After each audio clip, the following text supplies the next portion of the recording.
Oke, Assalamualaikum warahmatullahi wabarakatuh. Bertemu bersama saya Ron Sriwijaya dan hari ini kita akan belajar tentang apa lagi? Tak lihat dulu.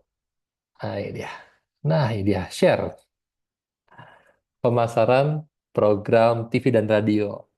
Share, berbagi. Apa sih yang jadi konsep berbagi kalau di broadcast station ya? Ya, ini dia adalah pola komunikasi dari sebuah broadcast station. Pola komunikasi dua tahap. Dari broadcast station ke audiens.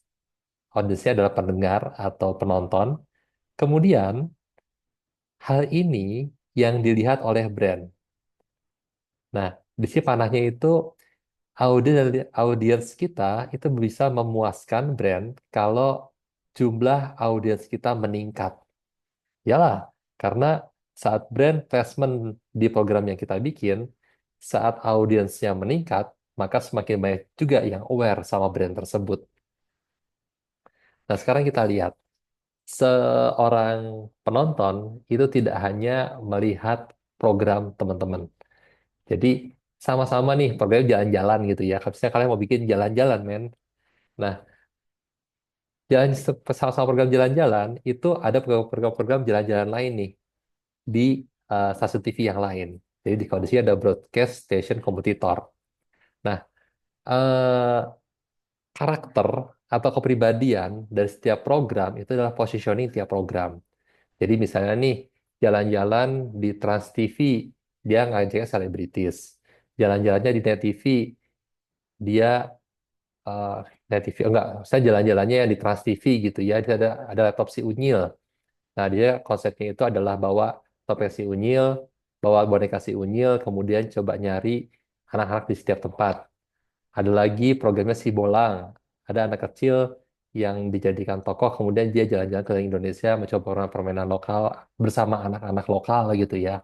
Itu adalah positioning atau kepribadian dari setiap program yang mestinya unik, memiliki semangat, memberikan pengetahuan. Ini menarik nih, berbeda.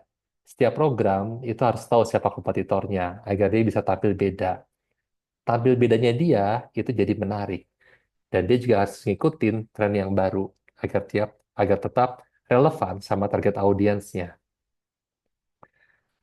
Nah, program director menjadi orang yang memiliki peran sangat besar di sini.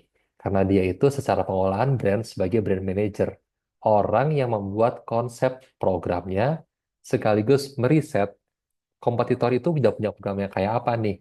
Makanya seorang program director itu harus yang pertama mendesain program yang unik, memiliki semangat, memberikan pengetahuan, beda dibanding dari yang lain, sehingga bikin menarik target audiensnya, dan selalu up to date dengan perkembangan tren yang ada di target audiens tentunya.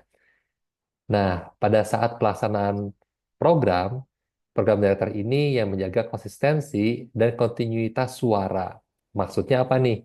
Konsep yang dibikin itu harus konsisten dari episode ke episode agar citra atau persepsi di benak target audiens itu terbentuk.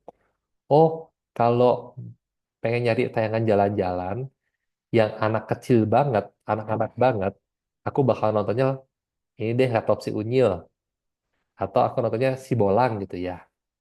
Nah ini sama-sama untuk anak-anak, laptop si Unyil sama si Bolang harusnya punya diferensiasi yang kuat.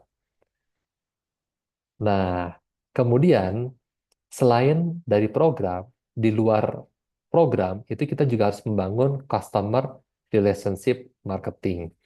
Jadi di sini ada program-program di luar on air atau disebut juga program off air ya, yang akan menunjang loyalitas atau meningkatkan loyalitas dari audiens kita. Nah, sekarang kita masuk. Lalu formatnya seperti apa nih yang bisa kita bikin untuk target audiens kita? Yang pertama bisa hiburan, dan kedua bisa informasi. Jadi kalau hiburan di sini bisa DJ, kemudian script writing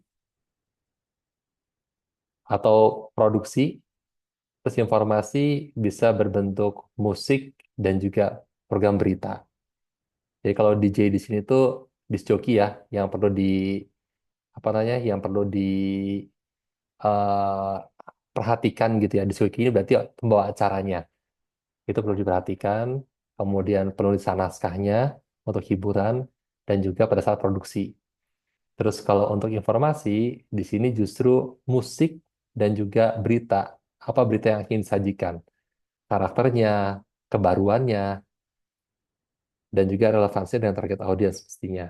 Karena di sini semua program ini mengarah ke audiens si pembaca, si pembaca lagi, si pendengar atau penonton. Nah, menariknya dalam sebuah penyusunan format itu diperlukan penjadwalan. Kapan dia dipersiapkan, kapan bikin pilot project, kapan tayang, kapan evaluasi. Terus kemudian untuk budgetnya bisa 30 atau 40%. Dan kemudian diperlukan promosi untuk menunjang customer relationship marketing. Nah, dampaknya apa nih? Ya kalau di sini eh, brand itu akan pasang iklan ke broadcast station kita. Nah, di sini yang perlu diperhatikan oleh seorang program director itu yang pertama kebutuhan apa sih, informasi apa sih yang dibutuhkan oleh target audience dari program kita. Kita harus dipantau terus. Kemudian keinginan. Target audience tuh sukanya itu disajikan seperti apa sih konsepnya? Formatnya tuh dibikin kayak gimana sih? Terus kemudian tren yang lagi berkembang di kalangan target audience kita. Dan juga budaya. Budaya ini sangat terkait dengan penerimaan program kita ya. Misalnya nih, saat teman-teman bikin program jalan-jalan tadi untuk apa namanya penonton di Indonesia yang mayoritas Muslim, saat kalian datang ke Bali misalnya, kemudian ada kuliner babi, nyobain di sana, itu akan sulit diterima nih sama mayoritas penonton yang rata-rata Muslim. Nah, di sini kepekaan dari seorang program director untuk memahami siapa target audiensnya itu akan menjadi karakter dari eh, programnya sehingga bisa disampaikan dengan baik ke target audiensnya. Dan kemudian ada lifestyle atau gaya hidup target audience. Ini juga sama sih. Nanti yang bikin program kita tuh jadi relevan sama target audience kita. Oke, dan program director itu juga harus mempertimbangkan kompetitor karena kita itu sedang berkompetisi dengan mereka, maka program director itu harus bisa mengisi kekosongan pasar dari jadi harus selalu rutin memantau ya target apa namanya kompetitor kita udah bikin apa dan pastikan kita punya diferensiasi sama mereka. Nah, untuk beberapa program penyusunan dari mulai format tayangan, kemudian scheduling, budgeting, membuat promosi juga itu bisa memanfaatkan jasa dari konsultan program. Nah, ini juga kesempatan buat teman-teman nih di broadcasting saat teman-teman sudah berpengalaman dalam membuat program, kalian bisa menjadi eh, konsultan di bidang program untuk membuat program di radio station, TV station, atau justru di digital content gitu ya. Nah, ada hal yang menarik juga buat target audience kita. Jadi kalau di sini tuh justru program-program yang niche atau sempit hanya menyasar pasar-pasar tertentu yang spesifik atau lokal dan berbasis komunitas itu justru disukai sama mereka. Karena ini informasi yang sangat spesifik dan relevan. Contohnya gini, teman-teman mau bikin program jalan-jalan nih. Terus program jalan-jalan kan macam-macam ya. Terus kalian mau spesifik hanya bikin program jalan-jalan orang-orang yang touring pakai sepeda aja gitu ya.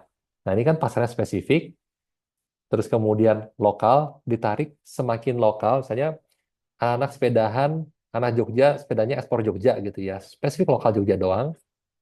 Terus itu akan membuat penonton yang atau komunitas penonton yang loyal karena nggak banyak acara yang mau menyajikan atau menyuarakan pesepeda ini, ya pesepeda yang suka touring dengan menggunakan sepeda ini gitu ya. Jadi kuncinya sih semakin spesifik, semakin lokal, itu justru penontonnya semakin loyal dan brand semakin suka. Oke, sekian materi dari saya. Kita ketemu lagi di video berikutnya. Wassalamualaikum warahmatullahi wabarakatuh.